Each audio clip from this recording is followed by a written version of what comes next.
Welcome to the Guy at the Movies podcast with Joe and Sean. I am Joe. He is Sean. And this week we are finally joined by Miss Filmingo herself, KRISTIN, as well as Mac from Mac Movie Reviews. How are you guys doing? We are good. Awesome. Also known as M&K Productions Podcast. Yes. Very happy to have you guys. We have a good amount of, I think, a lot of random news this week, which is always interesting. So we'll get to that a little bit.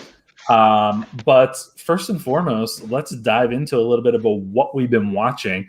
I'm not going to dive too deep into it. I have been attending the Tribeca Film Festival virtually, having a great time, seeing some amazing films, talking to some amazing filmmakers. One that surprised me is 12 Mighty Orphans. It does come out this Friday. I think it's already out limited release as of last week, but this is the film that is starring Luke Wilson, and it is essentially about a group of orphans back during the Great Depression who are brought together at an orphanage to form a football team, and it is a very cliched movie in a lot of ways. Like, you've seen this movie in some shape or form, but damn if it's not wonderful. It really was a good movie. The story is really impactful and really eye-opening in a lot of ways, but it was just very enjoyable and very surprising to me.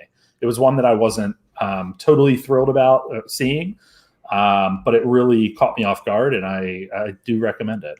I think it's a really good feel-good movie that, we need those these days. So I'll leave it there, and I'll tell you guys, if you're interested in the Tribeca reviews, in the middle of it right now, still a lot of films to go, but go to guyatthemovies.com because they're going up at all times of the day and night, and time variances. Get it? But we'll see what happens there. Sean, what have you been watching? I've been watching a lot of movies that we're going to talk about on separate pods, so I don't want to talk about them here. But I'll just mention the two. In the Heights, check out the spoiler pod of that. Spoiler, they sing. But, also, we're going to do a spoiler pod of the Green Lantern in honor of its 10th anniversary. And I'm just so happy that Joe suggested that. Thank you, Joe. That's exactly what I wanted to do with my Saturday. So those are the films I watched, but I watched some very interesting TV. And one of the shows that I watched, it's got 2 episodes out right now on AMC Plus, and it's Annie Murphy's new show from Schitt's Creek.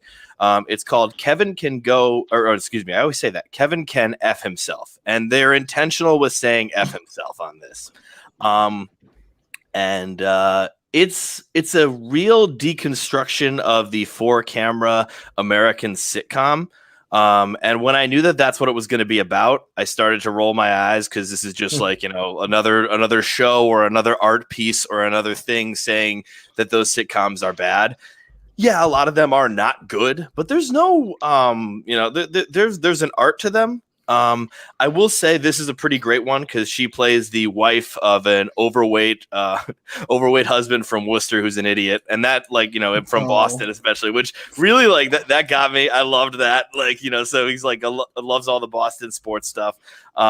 There'll be the bright cameras, the bright lights, and then she'll go into another room where it's filmed much more dark, and it's just her trying to handle the fact that she's in this life and she's dealing with this life. And so it's really it's tough to call it funny, but it is funny. It does have the humor there. Sam and I are absolutely locked to the screen throughout the last 2 episodes. And it does not get too pretentious. This sitcom stuff is actually still also kind of funny. And I don't know if it's trying to be, or I can be a little bit moronic sometimes, but there's something great about that. And then really quickly else on TV, I just finished it up. Part 2 of Lupin showed up. The gentleman con man, Omar. Oh man, I'm going to mess up his name, even though it's 2-letter last name. Omar Sy was. It's the Harry Potter spinoff, right? Is it? Well, I mean, no, don't do that to me again. I was like, wait, that doesn't sound right. Well, because I forget about Lupin and the Harry Potter stuff, because I'm not a big plugged into Harry Potter guy, and I forget that does mean wolf.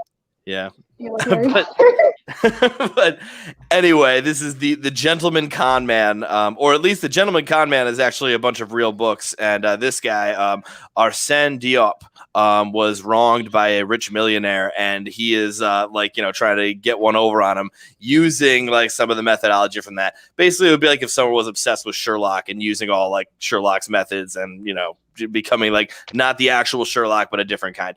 It's an absolute blast. It's so much fun. It's just, if you love like any sort of con movies or shows, it's a great watch. Nice. KRISTIN, what's been on your list? What's been on my list? That's a good question. I have watched a lot of movies. I know we're going to talk about In the Heights for a little bit, but I saw In the Heights. What else did I watch? I watched Spirit Untamed, which is like that big cast of like people who are in it, like Julianne Moore and Jake Gyllenhaal, Walton Goggins. I didn't even know Jake Gyllenhaal. Yeah, he plays the father in it. That was one of the reasons why I wanted to see it, because I'm like a huge Jake Gyllenhaal fan, and I also wanted to see it because my parents took me to see the original Spirit nearly like 20 years ago, and I'm just like, I need to go see this one, how they, modernized it for today. And it was really, really cute. And I thought it was pretty solid for like, it's not made to like, target me and my, demographic. It's made for like little kids, and it's got like this female empowerment vibe to it and a feminist view to it. And it's really empowering, and I really liked it. And it doesn't like bog over the head with like even what it's trying to say. But it was so cute, and everybody who was like in the theater, a lot of little kids I was in the theater with, they all really liked it from with their expressions when I saw them. But and then what else am I watching? Well, you have to mention the very important aspect of the film, which is that it has like the new Taylor Swift, her version of Wildest Dreams in it. Oh, okay. Very important. They use that to market the hell out of that. That's true. It's a new version of her old song. Whole other podcast. That's like with the whole deal that was going on with her record label and stuff. But like, is that a whole other podcast? The long and the short of it is that her originals were sold to a guy who was doing some shady dealing, and she was kind of being cut out of some of it and whatnot. And instead of, she basically just re-recorded all of her songs. Her first, like, how many albums? 5 albums or something, if not. Yeah, something more. Like that. I think it was like anything up to 1989. Yeah. So it's kind of, she's pretty much like taking them back and being like, yeah, they're not going to be worth anything now. Pretty much. But what else? I've been watching Loki, which I know we're going to talk about in a little bit. And then I've been watching a series on Freeform called Cruel Summer. Just got renewed. It did. I was kind of happy with that. I wasn't like, I always love a good teen guilty pleasure TV show like OBX or something like that. Like I grew up with that kind of stuff. And that's what Cruel Summer kind of is. It's like, this girl gets kidnapped, and it goes over the course of like 3 years. So it goes, life before, kidnapped, and then, life after that. And it's like these two girls, one wants to be popular. One girl's already popular. While the girl's kidnapped, the one girl who's trying to be popular is like living her best life. And, the girl gets found, and, it's them clashing, and there's a whole bunch of court stuff going on and behind the scenes stuff. There's like the mother's gone on one side, and it sounds like a WB show on like steroids. Yes, it's so entertaining, but I love it. Like, this is a show that I'm like, I shouldn't be watching for it because it's not targeted towards me, but I'm enjoying the heck out of it. Guilty pleasures. It is a guilty pleasure, and the cast is pretty good. I really like Olivia Holt in it. She's like one of the former, like, she was like in that series Cloak and Dagger. Oh, yeah. She was like a former Disney star too, and now she's like owning this role, and she's really good in it. Mac, I understand that you are also watching Cruel Summer and loving every moment of it. Is that right? Oh, I didn't even know what that was. But good on Olivia Holt. Those Cloak and Dagger, those checks for $1, they were drying up for a minute, Mac, what have you been watching? Well, I'm less on the TV side. I'm more movie side. Just recently on Sunday, I watched Those Who Wish Me Dead on HBO Max the last day with Skeletor. Angelina Jolie. Whoops. It was fine. It was like terribly miscast. I don't know why Angelina was like, I need to do this movie. It should have been Charlize Theron or someone else, but you know. Then I watched Army of the Dead like a few weeks back, and then I watched another movie on Hulu. Well, actually, I have been watching a series. It's me and my mom. She got me on the series. It's about one of the housewives and how she may have been like a gold digger, the hunter housewife on Hulu. I've been watching that, so I was like, juicy drama. I do love a housewife drama. There's a lot going on with the housewives. That's really fascinating. legal stuff. Yeah. Who knew? Shady. Who knew?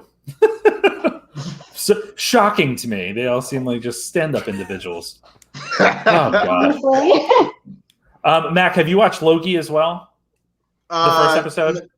No, I've said this on like every other place I've been to. Like, I have no plans to watch any of the other. The only Marvel show I plan to watch is What If. That's the only one that interests me. Well, Loki doesn't interest me. Winter Soldier doesn't interest me. And there's just like I watched like half of it and I walked away. I was so bored. All right. Well, hey, we're gonna talk about it a little bit. So if you are planning on maybe changing your tune at some point, maybe we'll talk you into it. Yeah. Convince me. Sell me the show. So let's talk about it. I tried talking to him about it. He won't budge. Well, okay, let's see where you are at the end of this little segment. Let's talk about Loki. Right. It finally premiered last week. It's said to be one of the biggest shows that Marvel's doing in terms of how it's going to affect the Marvel Cinematic Universe and Phase 4 in particular.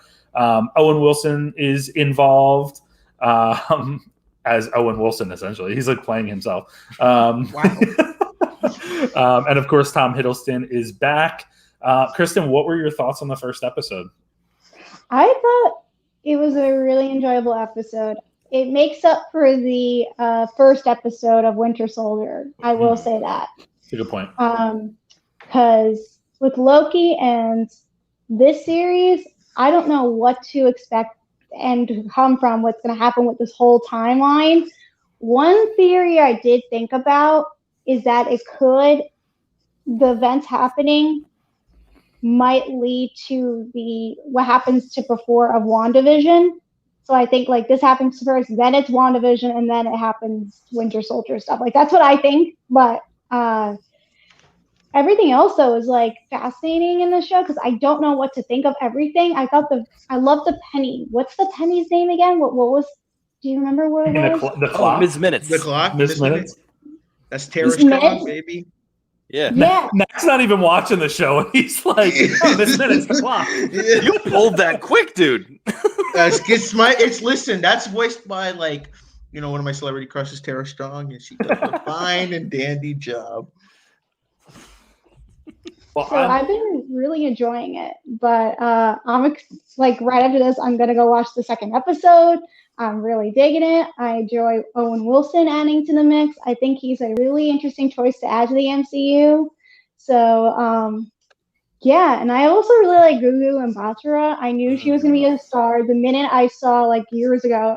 Have you seen her movie called Belle? it sounds familiar, but I don't. It's one of the very first movies she ever did, and I was like, this girl's gonna be a star. And here we are talking about her now on Loki. So, but I also recommend that movie. Belle, go check it out. Good recommendation. We'll have to add that to the ever-growing list. Honestly, yeah. Sean, what were your thoughts? When you look at these Marvel series, you just sort of kind of wonder, what is the hook of this one? And sometimes that hook doesn't have to be something too dramatic. Sometimes it has to be something out of this world. It seems like the Thor movies and now this Thor series, they're going to have a lot of out of this world, kind of crazy, ridiculous hooks that go in. And in this one, it's a bureaucracy filled place about time, and where you have Owen Wilson, who is playing Owen Wilson, but is playing the Mondays Am I Right character. And it's truly like this great moment when the two of them start to get together and bounce ideas. And two of them, I mean Hiddleston and Wilson, because one of them is over dramatic, and the other one, he says, I'll set fire to this place. And Wilson's like, oh, you should start with my desk. Hey, I'm kidding. And it's just this beautiful balance of the two of them. And then they sit down and they talk about their fates and they talk about their destinies. And this was a moment where the writer in an interview said that he had several influences for this film. And there's a bunch that you could think of, there's the Mad Men type of setting there. There's, Blade Runner, this sci-fi, that sci-fi, this and that, maybe this kind of movie. Another influence for this show is Before Sunset. And it's because there is a lot of one-on-one talking here. Absolutely. It's not to the point where you lose it, but it's to the point where you are thinking deeply about a character who is, who had reached anti-hero status at the end of his line, is right now at the ultimate straight up villain status right now. And it's complicated to sort of deal with that character. Now, the way this is going to go sounds a little bit nuts. And, after the first episode, I was all cocky and I had every single thing figured out. After the second episode, I don't have a single thing figured out. And there's absolutely no way that anything is going to be happening. And, God is an illusion. But I look at those kind of things and I just love the idea that this is going to surprise me. I don't think this is going to be as annoying in the other series as who is the power broker and where is Mephisto. And instead of doing those things, this one is going to be just something straight up. We're enjoying ourselves, and we could sit back and enjoy it. Exactly. I'm with you there. I think one of the first things I texted you last week, Sean, was that the writing was just phenomenal to me. I think the writing for the show is really good to sustain a one-on-one conversation like they did last week. For my God, that's a long scene. It's just so good. It's so good. And then, of course, episode 2 breaks it open a little bit more. So that will be really interesting, I think, for you to watch, Kristen. I will say that the one joke from one of the jokes from the preview for the series that I loved is in this episode. And it's about I won't stab you in the back. And he's like, you've literally stabbed 50 people in the back or something like that. But not this time. Watched your whole life. Yeah. I loved that. Because again, it's just the deadpan Owen Wilson delivery, which is absolutely hilarious.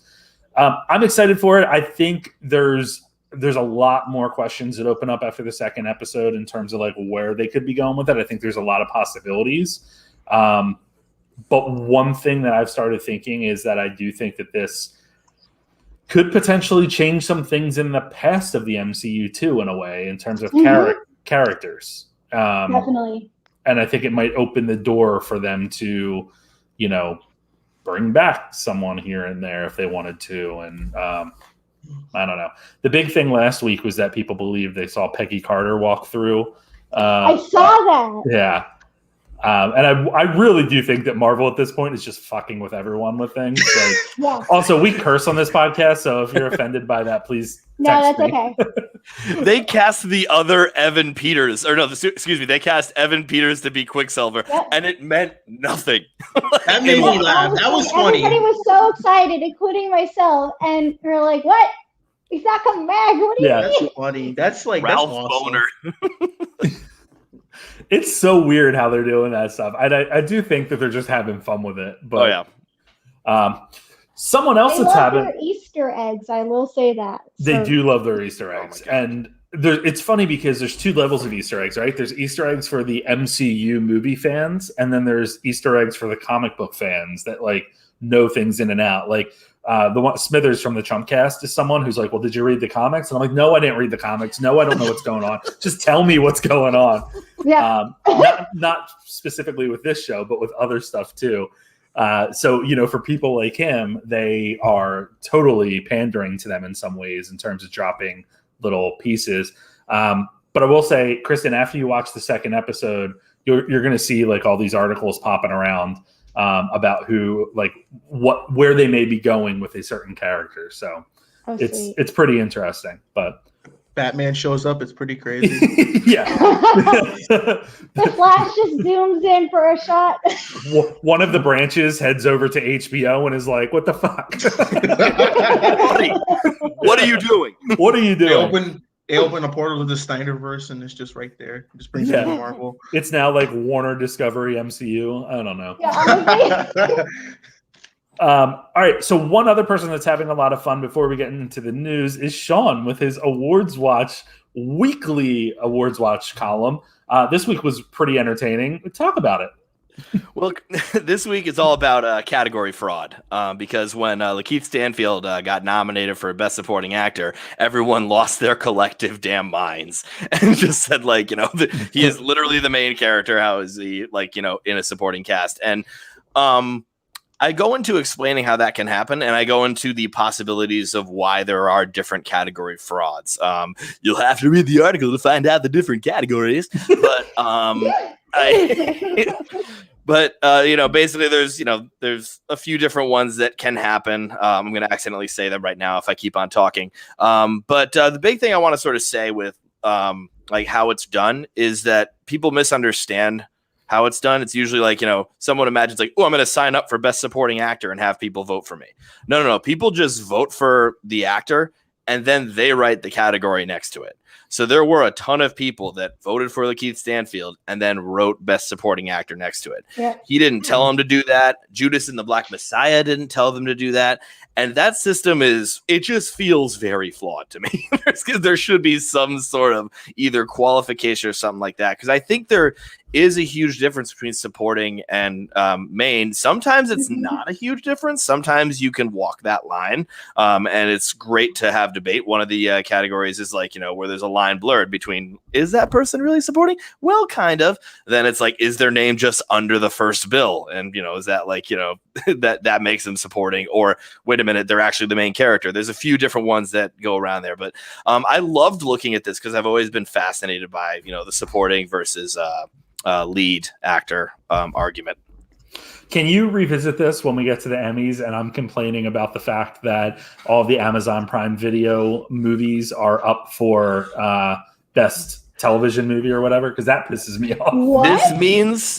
This means we're gonna have some great best television movies, though, because usually there is no good best television movies available, like none that are good. So like Sylvie's Love. When did this happen? Yeah, it was throughout the year. Sylvie's Love, Uncle Frank. We apparently we're we've become a symbiote on our bitching about this issue. You have influenced me.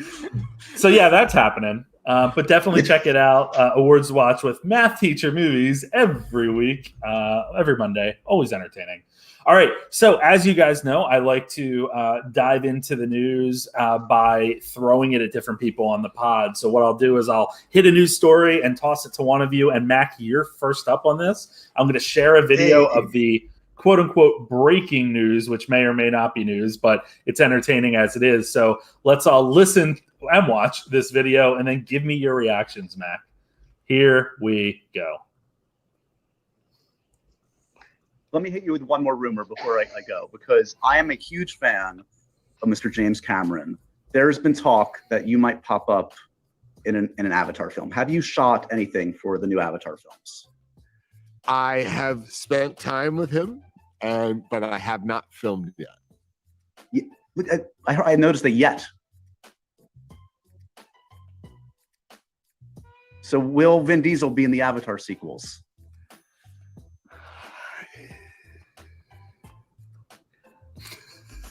I love James Cameron. I love James Cameron, and I love the series. And I think it's safe to say that we will be working together. Amazing. Let me hit you with one more rumor before I go, because let me get rid of this before it continues on again. And it's playing in my ear. My favorite part of that is the reporter who's like in the camera. Did you say yet? Mac, is there truth to this? Do you want to see him in Avatar? Is he like the older, less handsomer Tom Holland who can't keep a secret. What's funny is that I saw this and I remembered that me being one of the 5 Avatar sequel hype man that's like, it's coming, it's gonna happen. I looked up Avatar 2 through 3, and he is billed as one of the cast members for like the 3rd movie. So he will be in one of the Avatar movies. He just sucks at like trying to be like, oh, I'm mysterious. And Avatar is about family. We're gonna be crossing over in Fast and Furious. And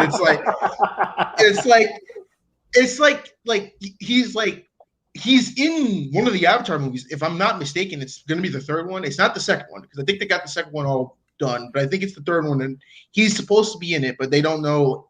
They haven't said like what's he in it, but he is in one. If I'm not mistaken, I did see that he is in one of the Avatar movies, but they're not sure it's gonna be like a. Go ahead. I'll share with you that on Instagram on IMDb rather, he is Avatar 2 is listed on his credits for acting as in post production. So that doesn't mean it's sold, like it's absolute, but I think where there's smoke, there's fire. Maybe he'll appear in a post credit. Maybe he'll appear at the end like he did in Tokyo Drift. James Cameron's like, hey, I'll give you the rights to the Iron Giant if you come in my movie. Like, okay. Just do another Riddick movie with me. Because that's how he got the rights for Riddick. You guys know that's how he got the rights for Riddick, for like his cameo in Tokyo Drift. No, that's hilarious. I mean, there's another Riddick movie I think called Furia or something coming out too.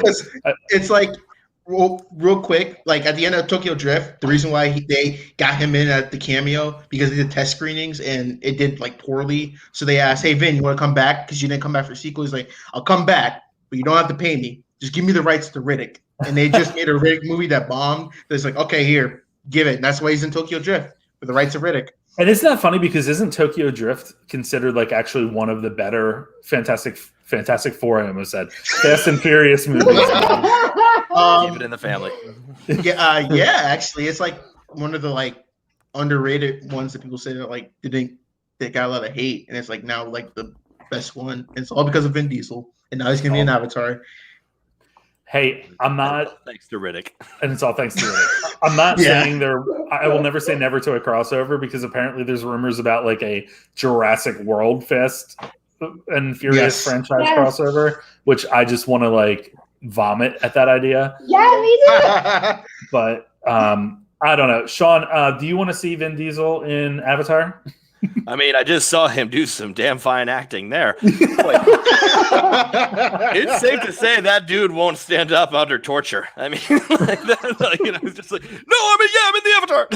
But I don't know. I mean, he played like 4 movies as a tree and 1 as a cartoon robot, and in this, you're probably not going to see him that much. Like, so. Not that I want to cover the guy up. I mean, he's a lovely looking gent, and he was apparently just now on this pod compared to Tom Holland. I know it was because it's a secret thing, but I couldn't get that out of my head for a second. Then I was like, where is he going with this? But there's always a destination. Not always a destination. Very rarely, actually, with us.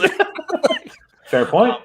I really I like the idea of it. I mean, it's a fun thing. It's, because the Avatar movies at this point, it's like, yeah, I saw the first one and it was an okay thing. I was like, yeah, this is a thing that I'm watching on a screen as an event. These are events.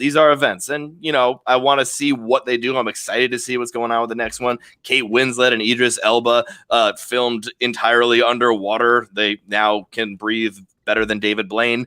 It's one of these things where I'm like, okay, this is fun. I'm welcoming these new ones. And so throwing Vin Diesel into the 3rd, just like throwing him into the 3rd Fast and the Furious, or what, like, I know there's like a flashback timeline with those. Technically it was released the 3rd, but yeah, I know like, there's something there. I'm excited for it. It's kind of interesting. I don't know if any of you have been to Disney in the past couple of years since they opened Avatar Land or whatever it's called, Pandora. Yeah. But they have a ride called the Flight of Passage, and it's an incredible ride. But a lot of the footage in there is expansive of the world that we saw in the first Avatar, and does touch on like the water, and you see creatures and stuff like that. So I mean, I think Avatar 2, it's well known, is supposed to expand into like the water regions of the planet and stuff. It looks really cool. So I'm just always up for that type of stuff. Like in terms of Avatar, I'm excited for the sequel because I want to see what he does with it. He's very smart when it comes to that stuff. But Kristen, Vin Diesel, yay or nay? I think I might have to watch it because of Vin Diesel. That's What? the only thing. Okay, Oh. here's my You make a beef. brand I new world don't. and it's Vin Diesel. Okay, here's the thing. I don't care for Avatar. No. I mean, that's yeah, fine. like Yeah. that's actually a pretty That's the fair thing. opinion, honestly. I grew Yeah. up when it came out. Everybody was so hyped about it. I could not understand the hype for it. I was like the 14-year-old kid who was like, I don't care about Avatar. I want to watch, Iron Man. I don't Spirit. care.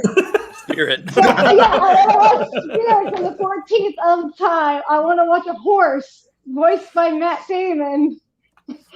But yeah, I fully got the gist of what Avatar is after Andy Samberg basically rapped about it at the MTV Video Awards or Film Awards. That's how I got the gist of Avatar. I'm serious. I could Kristen, not tell me you're a understand it. millennial without telling me you're a millennial. Kristen, did you stop watching Saving Private Ryan after Vin Diesel died? We're like, this is a shit movie.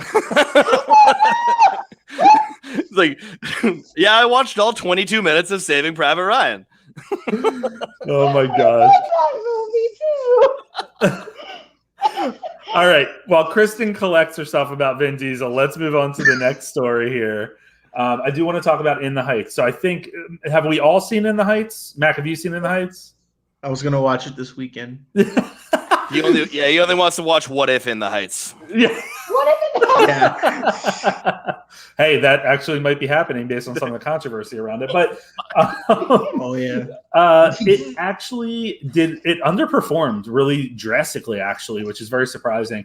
A 4-day opening, it made $11.4 million, and then apparently on HBO Max, it really didn't do much better comparably in terms of the views.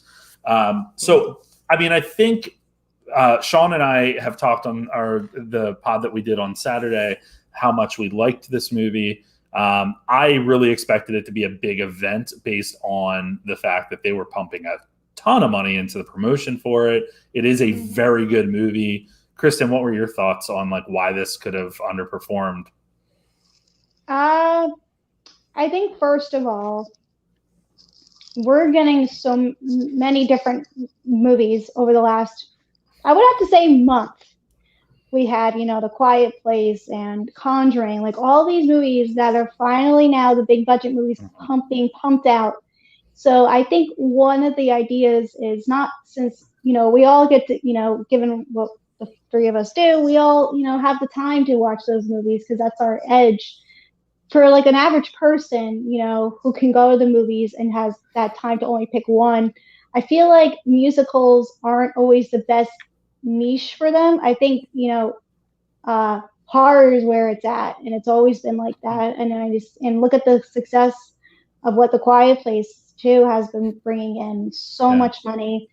And I think that's where a lot of people want to go back to the movies too. And, I think that's what A Quiet Place 2 kind of is. It's like the next movie event where you want to go back and watch a classic movie where it's like a horror, not so much of a musical. I mean, don't get me wrong. I thought In the Heights was fantastic in its own right, but I don't think people are really going out of their way because they're just not fully interested. It's not I'm still trying to figure out too what it could be, but I don't know per se. But how do you guys feel about it? I'm kind of right there with you a little bit. Just talking to some coworkers and stuff randomly about movies. Someone made the comment that they're not a big musical person. And I think that for me, I'm always like, well, it's a feel good movie. So I can't believe that people wouldn't want to see it. But then I guess people didn't want to see it. The horror piece that you just brought up is really interesting because not only did A Quiet Place 2 finish first with $12 million, but A Conjuring 3 finished third with $10 million, which is nothing to balk at in a second weekend. So I think that's pretty pretty interesting to me. I do think, we've seen musicals have a long lifespan in theaters. So you think about movies like The Greatest Showman, which was around in theaters for like ever. And even, Disney's kind of out on its own when we're talking about like Beauty and the Beast and stuff like that. But those movies tend to do well over time. I do think word of mouth will be really good for it. I don't know. Who knows? Sean, what are your thoughts? Well, I'm looking at the films that are successful post-pandemic and in the theater. And that's also another thing post-pandemic in the theater that we have to look at. But the most successful ones are King Kong, IP property, Conjuring, IP property, A Quiet Place, IP property, and Cruella, which I don't know how well that did in the theater, but I'm just lumping that in because I think I saw a lot of people go to the theater with it. And so all of those are like, I just realized I said IP property for each one of those, which is just great. I sounded smart in tone, but I'm a real moron when it comes to it. But I think the problem is that people know those movies. They want to see those movies, just like you said, the horror movies need to be seen in the big screen. The musicals should be seen in the big screen. I'm not going to get into that with this whole thing. I think every movie should be seen in the big screen. So I'm not a part of that group. I think that when it comes down to it, a musical is the most. It's difficult to say that I don't want to say it's the most hated genre, but it is the only genre that has people that will be like, I will never see one for as long as I live, and they make that declaration. I also love, Joe, your point, and with The Greatest Showman as well, where it started off very slow and it became a huge force in the box office, and that's rare to happen, but that happens when it's not a big deal movie. Now, they made In the Heights a big deal movie with a lot of advertising, but it really wasn't, and it had pretty, a pretty unknown moment there. So this is going to be a word of mouth type of movie that's going to go further and further and further. Yeah. I think that news needs to start to start to frame things a little bit differently when it comes to box office. Back in the day, once again, I'm going pre-pandemic, there were 8 films that were released in one weekend. And if it didn't make $7 billion in the first weekend, the other 6 directors were shot. And so now it's one of those things where, we're seeing maybe 1 or 2 releases a weekend, and they're going to trickle. And that's going to be something where we look at that and we say, oh, that's it. That's it for In the Heights. Like, it's an ultimate failure that's never going to be able to look Hollywood in the face again. And that's what some of I forget which articles I was reading, but I was reading quite a few where I was like, man, they are just already tossing this aside when, this weekend there's a few good movies coming out there that could compete, but I think In the Heights is going to stick around for a bit and be able to, make quite a bit of money. And then here's the thing that everyone's going to say, and here it comes. We could debate about it, or we could just put it to the side right after I say it right here. HBO Max. I almost did not go see this movie in the theaters because I'm like, I can sit on a couch and do this. And I was the same way. Yeah, it's. But I got. Go. I got free tickets to go see it because I ended up winning a contest, and that was the only reason why. If I didn't get the tickets, then I would have probably watched it at home. So, seeing it did change, though, the way I watched the movie in a theater. So I agree what you were talking about, Sean, about the whole, every movie should be seen in a theater. I 100% agree on that. Just for comparison, and then Mac, I'm going to jump down to you. In the Heights, in terms of its 3-day window on HBO Max, was estimated to have been watched by 693,000 U.S. households. Compare that with Mortal Kombat over 3 days, which had 3.8 million. So 3.8 million versus 693,000. That's kind of wild to me. But we'll see where that goes. Mac, will you be seeing it in theaters or will you be watching it on HBO Max? I'm gonna watch it on HBO Max, and here's why. Because there's been a consensus on Instagram. People think I hate musicals. I don't hate musicals. I like Rent, Regal Genetic Opera. I love freaking High School Musical, classics. But it's just when I ask people the general consensus I've gotten from people when I've asked, "Hey, are you gonna watch Into the Heights?" The general consensus I got from people were like, "I don't give a shit." That's what I got from them. I'm like, "Oh, okay. What are you gonna watch?" "I'm gonna watch the Conjuring movie. The devil made me do it." I was like, "Oh, okay." And like it's just John M. Chu's the director. He did Crazy Rich Asians. I wasn't crazy about Crazy Rich Asians, but it was fine. But like, I don't know. Maybe it's just In the Heights is such like a niche musical because I want to say it's like a mainstream. It's like mainstream, but it's like sub-mainstream. It's like it's like right below Hamilton if you think about it, because Hamilton hit that mainstream and it's still in that mainstream. And like In the Heights is like it's kind of like what I'm think is gonna happen to Dune later this year. And, people like us were excited for Dune, and like but other people are like, what the hell is Dune? There's like the mainstream audiences they're not going to care about. So it's like probably In the Heights is just like so low because like not a lot of people are just like, I don't have any interest to watch it. And if they do, they'll watch it. And it's like, and it's a 2-hour like movie. And I don't think a lot of people want to watch like It is a long movie. Yeah. Yeah. I don't know if a lot of people want to watch like a 2-hour musical. And it's like, it's an extravagant showing. I assume like when I watch them, intrigued, but I don't know. Like maybe just people it'll probably go up. Just give it maybe a couple more weekends because what's competing with this weekend? The Hitman's Wife, Bodyguard. Who's going to watch that? Yeah. Probably way more people, honestly. Unfortunately, mindless stuff. Yeah. All right, let's move on. Speaking of The Conjuring, there's a new film coming from The Conjuring creators that is going to be helmed by the director of Spiral from the Book of Saw, whose name is Darren Lynn Bousman. And this is going to be based on the LaLaurie Mansion, which is a home in New Orleans where serial killer Madame LaLaurie tortured and murdered slaves in the 1800s. She was played by Kathy Bates in American Horror Story Coven. So it was funny when I posted the story, I used that picture of Kathy Bates and people were like, is Kathy Bates going to be in this? I was like, no. I felt worse because I said, is Margot Martindale going to be in this? And so then I just, I'm all Take a break, Sean. Take a break. I'm going to go to bed.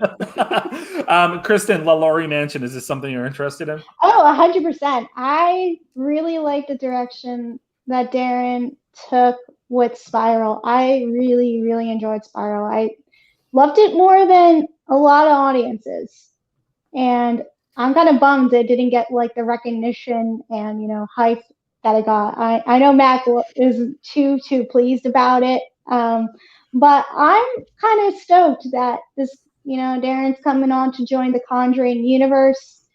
And, I'm excited to see what he's going to do. I really, really liked what he did with, the creative stuff, what he did with Spiral. He took a lot of care into that in Spiral. And I think he's going to do that with The Conjuring. I really liked like I said, I really liked his direction, what he did with Spiral. And I think he's going to bring that same element of like a lot, all the Easter eggs that's in the Conjuring universe or whatever it's going to be. Is it specifically going to be a part of the Conjuring universe? I don't know. Or like linked to it for sure. I We get believe P. so. Wilson, Right? P. Wilson, the Veer Farm. I do not. All I'm aware of is that it's going to be a new franchise of films. So they want to make. Oh, okay. They want to definitely like launch it into a few different. I'm sure it's going to be like people visiting the house get chopped up and take I don't know a locket from the house, and then she gets transported to like Punta Cana on vacation for the second film or something. Hey, if that happens, that's great. I'll watch it. It's like a Weekend at Bernie's vibes. Imagine that. With Madame Laura. Oh. Mac, is this something you think is necessary, and are you interested in it? I'm sick of The Conjuring, dude. Holy crap. Necessary. Everything's part of The Conjuring. Mac, We're part of The that's Conjuring. You're like, Joe's part of The Conjuring. Sean's part of The Conjuring. I'm part of The Conjuring. Chris is part of The Conjuring. It's like, what's this big team-up film? They said, we're going to have all the Conjuring demons team up and like an Avenger-style team up. Like, where is that movie? I want to see Did they that. say they were doing that? Wasn't that like Annabelle Comes Home?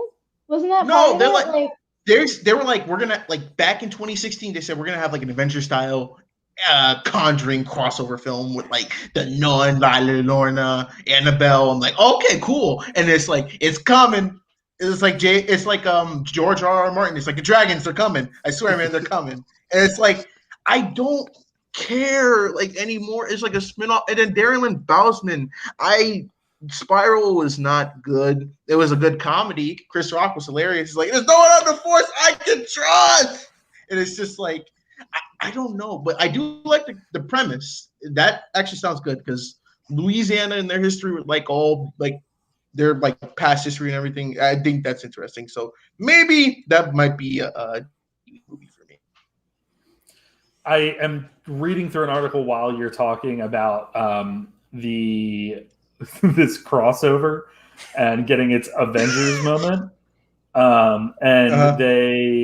I guess that's what they're saying was partly in, as Kristen just said, Annabelle Comes Home. Yeah. So there's something going on there. I haven't seen it yet. You Sean, haven't seen The Devil Made Me Do It? Or no, I saw The Devil Made Me Do It, but not Annabelle Comes Home. Oh, okay. I actually really enjoyed The Devil Made Me Do It. I am someone that's not a huge fan of the first two. I'm completely inverted from like most people here. The first two are fine, but the third one to me was the best one. Joe's also a fan of the third Godfather. He loves. What? Are you? That's a lie. I was about to go off and be like, Joe, what? But Men in Black 3 is the superior Men in Black. So, Sean, of course, God, yeah, you can stop at 2 on that one. Sean, the Laurie Mansion. I don't know. All right, next story. No, I mean, like I love the idea. I do think now that through that mistake I made, let's cast Margot Martindale. Let's give her the roles. I love, just like evil old white lady. I'm interested about the Conjuring universe because I haven't seen a single film of it, but these twists and turns find myself very, very interested in what's going to happen next. This is like when I never like watched a certain certain comedies on NBC, but I would see the commercials and I would figure out what happened every single time. That's the Conjuring universe for me, is NBC comedies from the 90s. And so it's interesting. I had this sort of interest in Spiral. I sort of kind of fall in the middle of Kristen and Mac there, which is quite a wide gap. But I kind of liked it. I kind of enjoyed it. I think the direction was one part of it that was pretty solid. So, let's get this guy doing some more horror. I'm into it. I was pleasantly surprised by Spiral. I was not expecting much from it. As I've talked about a lot in the past. So I do think it's one of the better in the franchise, but who knows where they're going to go next with Saw X. All right. Man, well, here we go. I'm going to throw out this next story, and I don't know that we're going to have much to talk about here, but if you have a comment on it, feel free to chime in. Director James Wan has started production on Aquaman 2, and we've learned that the title is going to be Aquaman and the Lost Kingdom. That's like the Jersey Shore pump that you're doing. Let's go, baby. Cool title. Who knows where they're going with it? Here's my thing with it. Like, the Lost Kingdom is considered Atlantis. They already chill in Atlantis. Like, so they found the Lost Kingdom. It's home. Like, it's just like, it would be like making the sequels of a movie home. Like if Spider-Man, oh shit. I wonder if they're going to, if he's going to shove in his idea for the Trench movie as part of this. Oh. Better. I want that so bad. The Trench movie that got sidelined for all of the other DC movies that everyone's really pumped to see. God, I hate them so much. Any thoughts on this, Kristen and Mac? Kind of just a news I'm down. tidbit. I'm pumped for it. I really like what James Wan did with the first one. And if you can bring that fun element with the sequels, then I'm down. I had a joke, but I stopped myself. I'm ready for some talking dolphins in it for this time. It's just that Aquaman is the just like absolute pinnacle of modern American cinema. And we just have to all just, love that and, just embrace it as much as I want to embrace Momoa. What if this is the crossover with The Conjuring? Oh, God. Patrick Wilson. Something. He's the Ocean Master. Well, yes, Yeah, actor, but but like Annabelle shows up. The nun pops up like in From the another water, scene. from the trenches, she becomes a mermaid. Yeah. Do you Something think crazy. in this one? Do you think this is called the Lost Kingdom because they're gonna find the Lost Kingdom with the petition to kick Amber Heard out of the sequel? You know what? I'm glad you brought that up because here's my thoughts on this. Here are my thoughts. I totally understand where people are when it comes to Amber Heard, and there is a lot of back and forth going around, right? Like me being a lawyer aside, I'll say this, but then I'll also say it as a lawyer. There's so much more going on in that situation than we know. And so like seeing that there's courts around that are finding on either side of things and whatnot, I think like people are being very hard on her. And I'm not saying it's not warranted. I'm not saying it is, but I'm just saying that like at some point we need to give it the hell up. And not Mac, that's not directed towards you because this actually fired me up because I saw a post about it earlier. Someone being like really trashing her and starting like a campaign to get rid of Amber Heard and all this stuff. And I was just like, could we file a petition to get rid of her terrible English accent? Yeah, that one also. Honestly. But I feel like there's just so much going on, and like I don't know. There's more to these stories than we know. But then the other side of that is WB never makes a good decision when it comes to anything. So they could have totally botched this whole situation. But I don't know.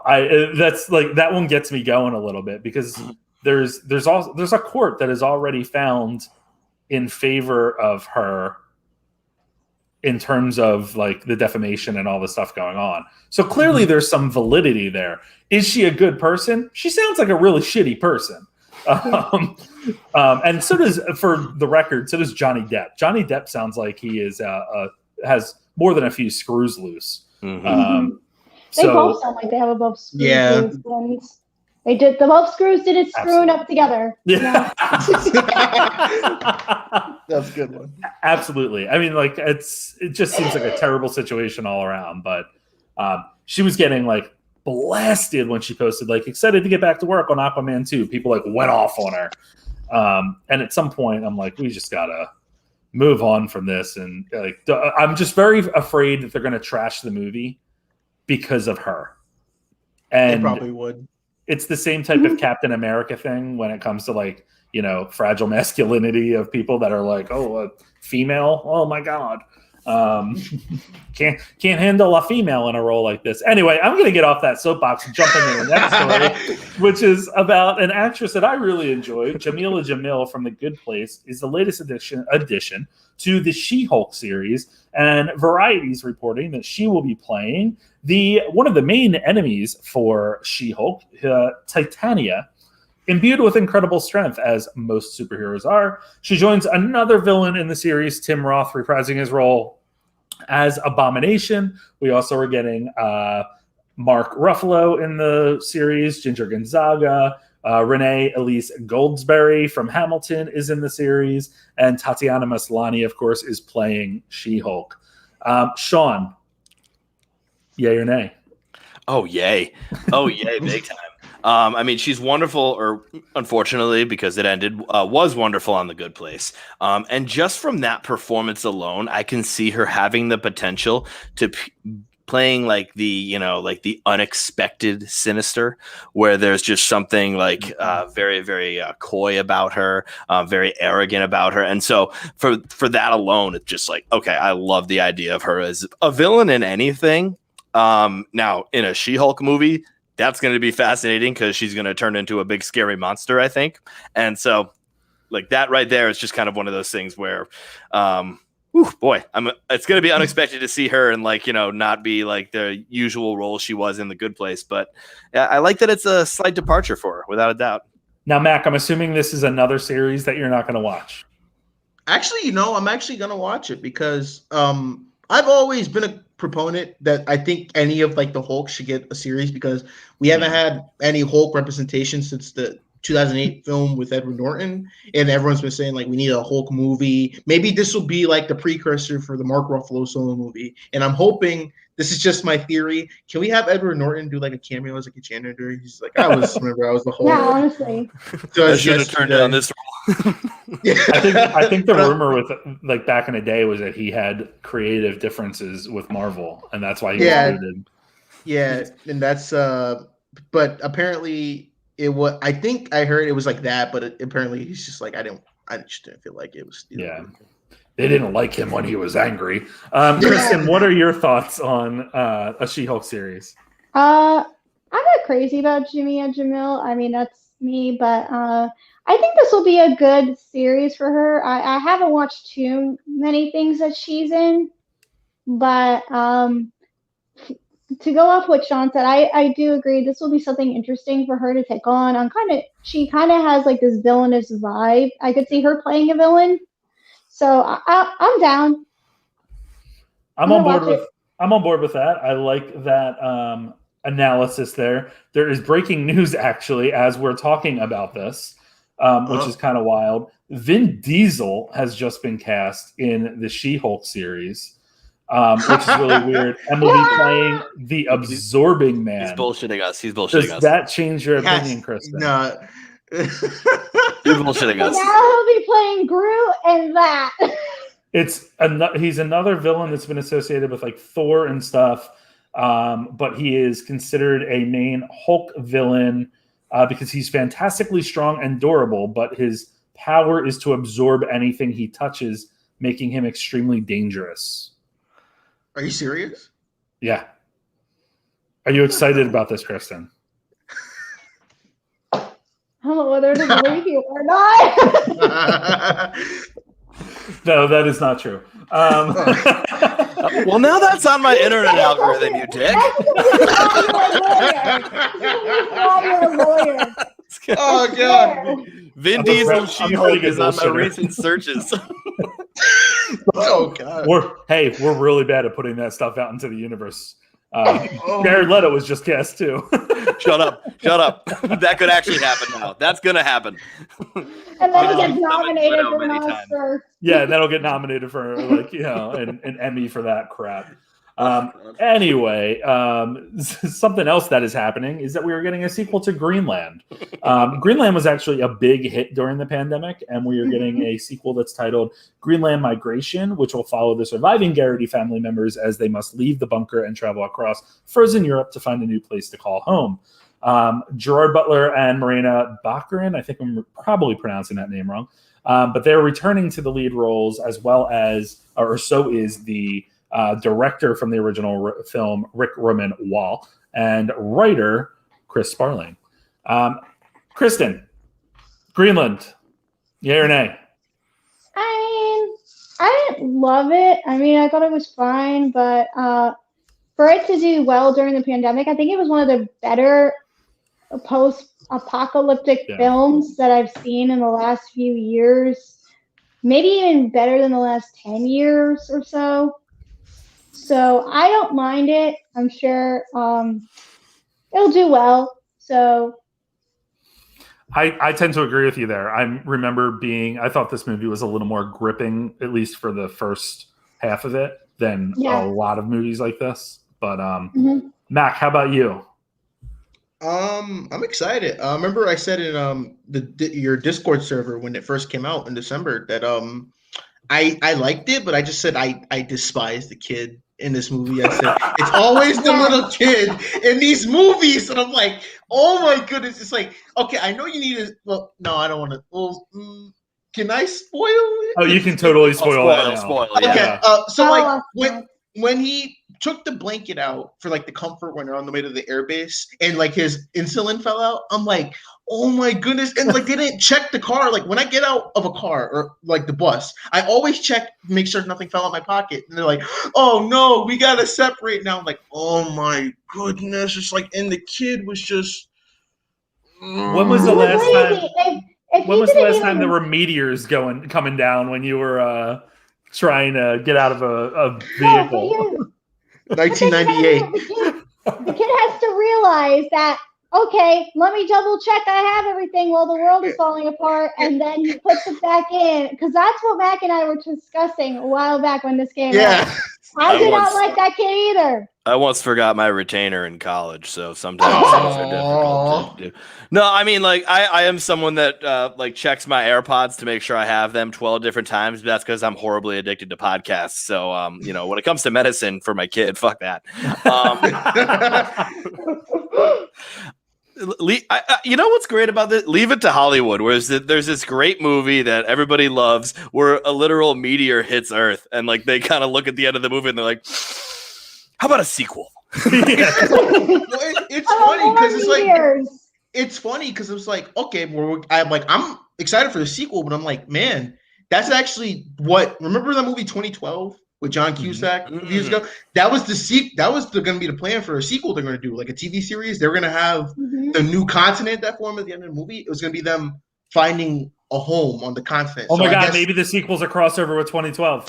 Oh, perfect. Boy. We're going to see John. Oh, I would hate that. Jake Gyllenhaal would be in it. John Cusack looked as good as he did in 09. It would go great. Yes, he did. I know Jake Gyllenhaal wouldn't tap onto that project. That was when he was a kid. He tapped onto Spirit Untamed. That was also Day After Tomorrow. That was Day After Tomorrow. Wait, what? What are we doing? Wait a minute. I'm sorry. I got them crossed. Well, listen, there's certain things you don't want to do in a meteor movie, right? You don't want to forget your insulin. You don't want to, leave a bunch of people behind. You don't want to close your eyes. You don't want to fall asleep because I miss you, baby.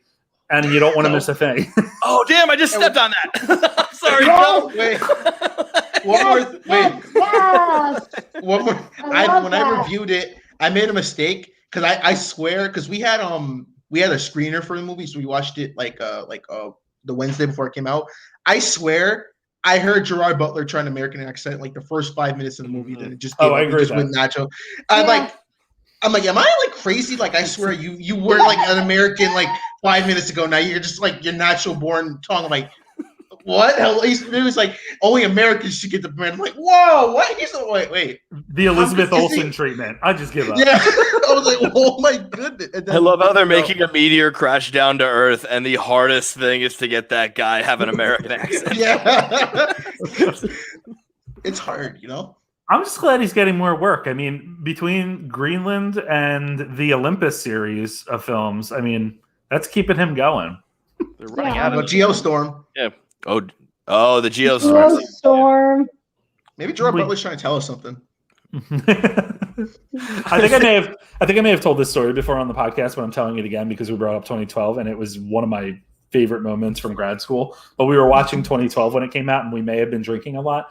And it was my roommate and I, and we were just doing like movie after movie. And he drunkenly looked at me at one point. He's like, "Joe, shh, stop talking. We need to watch this so we know where the boats are." Sean, I can totally see you saying that, actually. No, you know what I say in a movie. Do I? Yeah, no, I told you when I saw Quiet Place 2, I nudged my buddy and I'm like, ooh, Act 3, here we come. Can't wait to see Black Widow with you. Oh my god. Yeah, that was so much fun. All right. Final story for the evening. Remember Ted? It was the 2012 talking bear, raunchy, humping a cash register movie that starred Mark Wahlberg, Gollum, and no, she was in the second one, right? Amanda Seyfried, yeah. Yeah, called Gollum. Seyfried was in the sequel. It was Mila Kunis in the first one. And Seth MacFarlane directed, produced, I think wrote it, and also voiced the bear.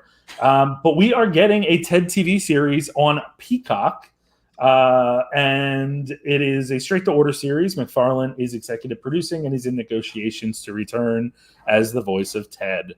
I will start off with this one. I'm so pumped for this. It is so stupid, and I love stupid. Like, there's so much you can do with this, and it doesn't even have to have a great story. Like, just have fun with it. And give me that. Like, good job, Peacock. That's a great property to pull. Sean, what do you think about that? I mean, it's a brilliant move because these two movies are so successful. They're very popular. I mean, it's weird to say it like this, but there's many clips that are on TikTok of them.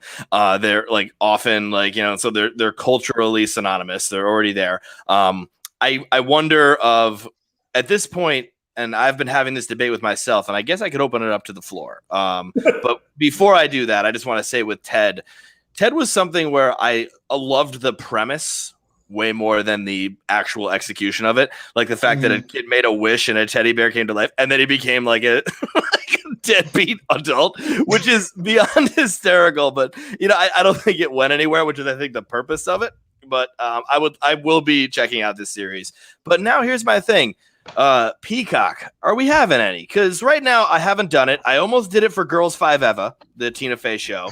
But I just right now, it's like, at what point do I finally just say, okay, it's time for Peacock? Sam is in the other room right now. She's going to come in here and say, no more streamers. But I'm rewatching Will and Grace on there and absolutely enjoying it. But I think Girls 5 Eva being renewed is probably a strong reason that a lot of people are going to likely continue on with their subscription or subscribe.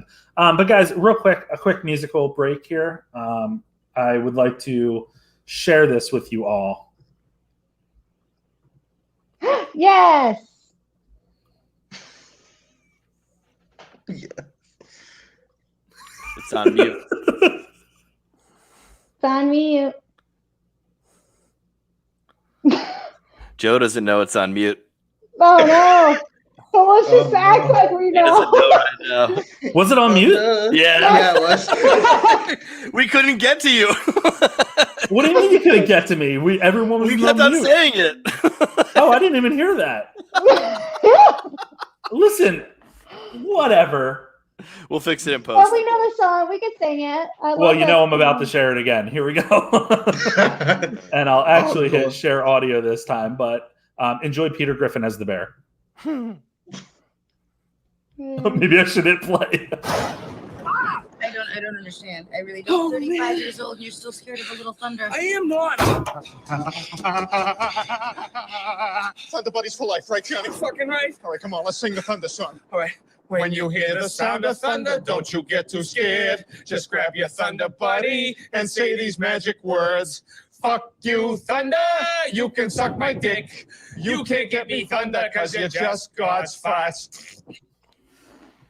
I forgot how raunchy that is, so I apologize to anyone that didn't enjoy that. But I think that's absolutely hilarious, number one. Number two, that's Mila Kunis years before she was in her fantastic role in 4 Good Days that was totally, absolutely destroyed by Wiggate. And a terrible performance by one of the most overrated actresses. But anyway, KRISTIN, how do you feel about Bad wig? You can't call it wig. Don't do that. how do you feel about Wow. TV Ted on TV? I'm excited for it. I think this is going to be a great series. I loved the first Ted film. The sequel, I was not too gung-ho about. I think in this series, we're going to see him become a dad. Oh, Finally. I Because forgot. that's what we God. had in the sequel. Because wasn't the whole thing about, him becoming Yeah. a dad? Get married. And he got married, and then he also, there was the whole sperm bank. Remember the sperm scene? Was that from happened? Mark Wahlberg though? Yeah, that was like Mark They Wahlberg. adopted- They adopted the kid because they went to Or court something. in the That's second right. one. They're like, oh, you're in it, yes. you're in it, because they were gonna donate sperm, and that's what Mark was like, it's in my eye, and then there's like, we're Yeah. gonna just adopt the kid. Mac, what are your thoughts? It's just gonna be a live action Family Guy, but I thought the first Ted was funny. Second Ted had some funny moments. I will say probably the funniest because my humor is gets dark sometimes. The improv scene when they're in the comedy club. And I was like, oh my goodness. It's like, you guys are terrible people. It's like, we're giving you material just to make some comedy out of it. I was like, I don't know. Like Ted, I feel like the first one was like, like Sean said, good premise, but terrible execution. I feel like I got the joke from the trailer, like, oh, it's this teddy bear, but he's doing adult things. It's like Sausage Party. And like, all these foods, they're doing naughty things, and it's an animated horror movie. But I don't know. It could be good, but Peacock, I'm a Frasier fan. So maybe, but like I can, find other places to watch it. But I can't say it 'cause I'm listening. But like Peacock, unless you're like an Office fanatic and you wanted to watch The Office for like the 80,000th time, and like Peacock ain't worth it. But I'm excited for Ted. I steal my parents' cable for it because you get it with the cable, so that's the only reason I have it. It's wonderful. I am 35 years old. So I'm very excited for that. I think that will be a lot of fun. I do think it's going to be a prequel. I think we're going to see the younger years when he was with Mark Wahlberg as a kid. And because I don't think they're going to get Mark Wahlberg back for this, to be honest. But absolutely. Yeah. What else That's my theory. Or what if it's just Ted on his own, just having a normal day with what's her face? What's the girl? What's her face? No. Gollum? No. His wife. His wife. Mila Kunis? Tammy No. Lynn. Oh, Tammy Lynn. Tammy Lynn. That's her name. Trying to maybe raise the baby or half human, half bear. I don't know about that Mark Wahlberg thing though, because I don't know how well Infinite did on Paramount Plus. So he kind of put all his eggs in that basket. So we might see him on this. The other basket though is they're talking about bringing back Entourage. So they've been talking about that for a while. I will cancel my HBO Max. No, you won't. No, I won't. It's the greatest thing in the world. No, you won't. All right, guys. Well, that is the news that we have for the week. I just double-checked to make sure that we're not missing anything breaking as per our norm. It looks like we are not. I do want to mention one more film that I think is actually pretty interesting, and I meant to throw this in there today and did not. But Zoe Kravitz has actually set her first directorial debut, and it's interestingly called Pussy Island. But it is, I think that the idea of it is what's really kind of fascinating to me here.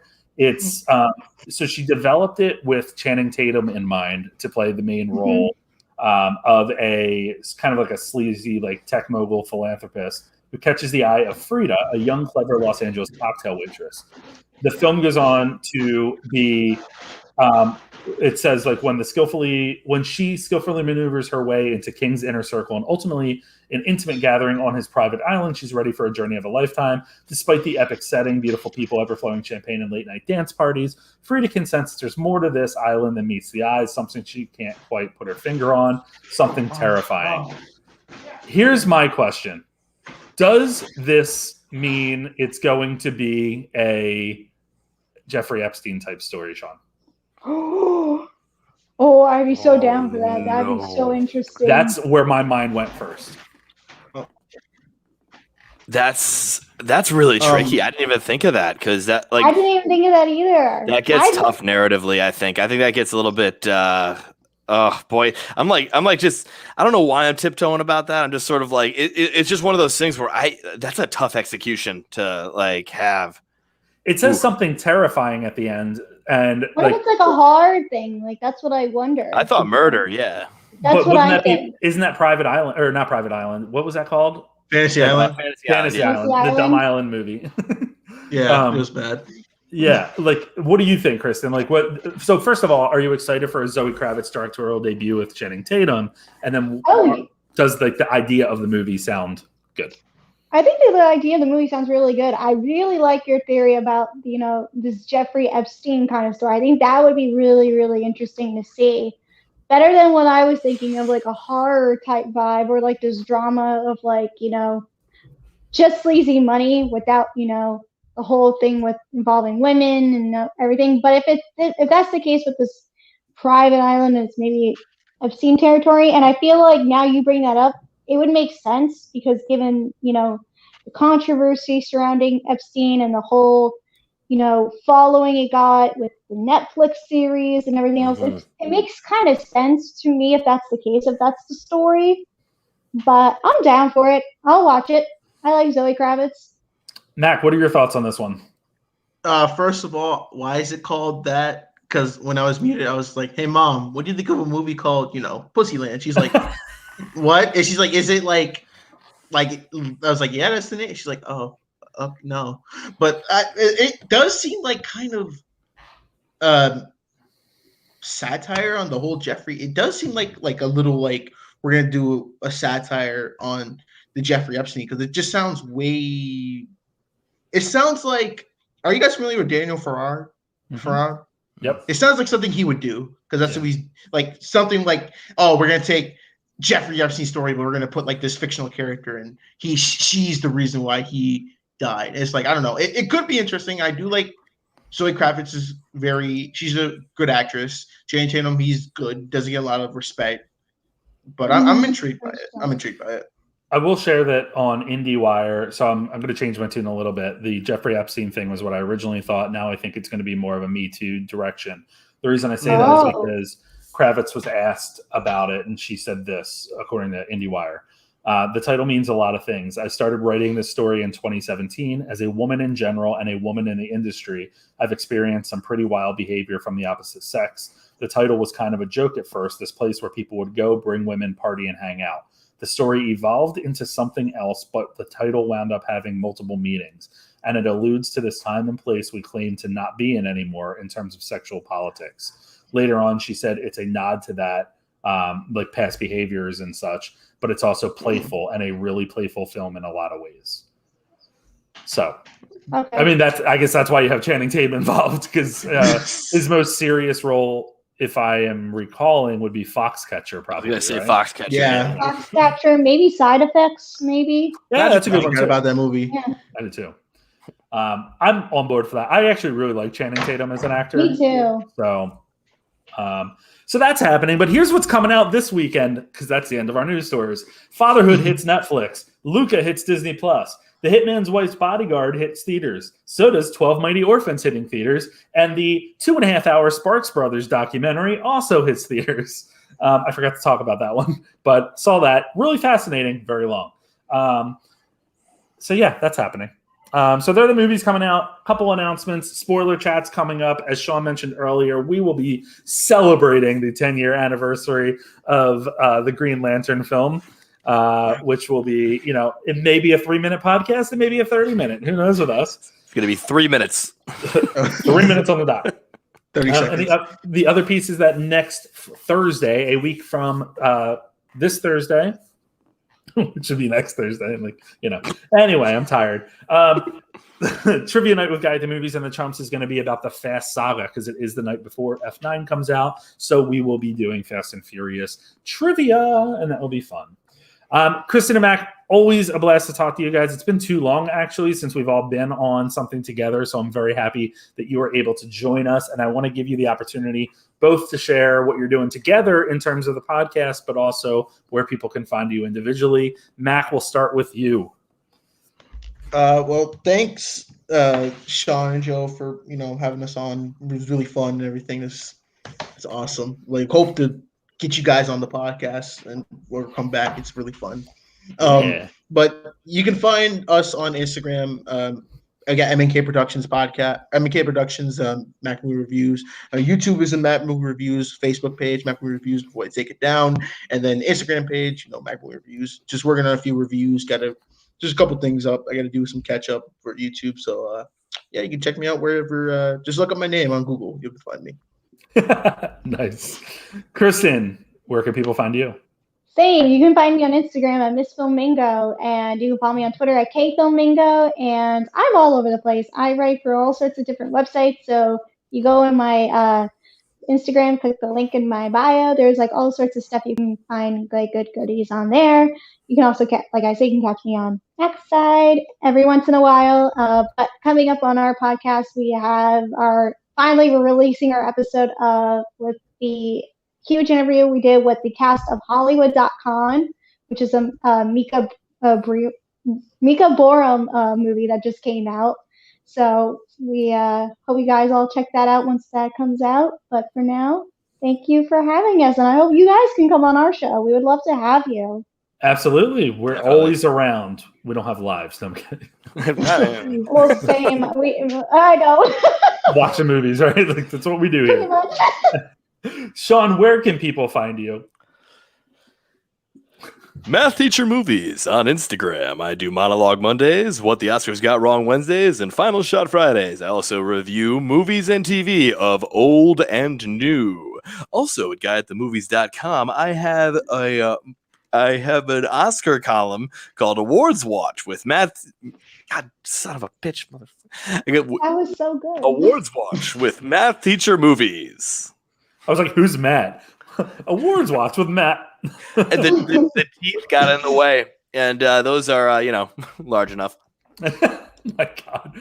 And you can find me at guyatthemovies.com, Guy at the Movies on Instagram, Guy at the Movies 1 on Twitter. I also try the TikTok from time to time. But if you are interested in any Tribeca reviews or news, keep an eye on guyatthemovies.com and Guy at the Movies on Instagram. I'll be posting stuff well into next week, likely. There's still a lot more to go with the festival, as well as a number of interviews I'll be releasing shortly with some filmmakers whose films were a part of the festival. So that's always fun to chat with them. They will be popping up. And you can listen to this podcast anywhere that you get your podcasts, including the big ones like Spotify, Apple, Pandora even, but Google. As well. So please check that out, rate, subscribe, give us some comments. Let us know what you think about this. We read them. If we like them, we throw them out. If we don't, I'm just kidding. But after saying all that and probably making enemies, we will see you all next week.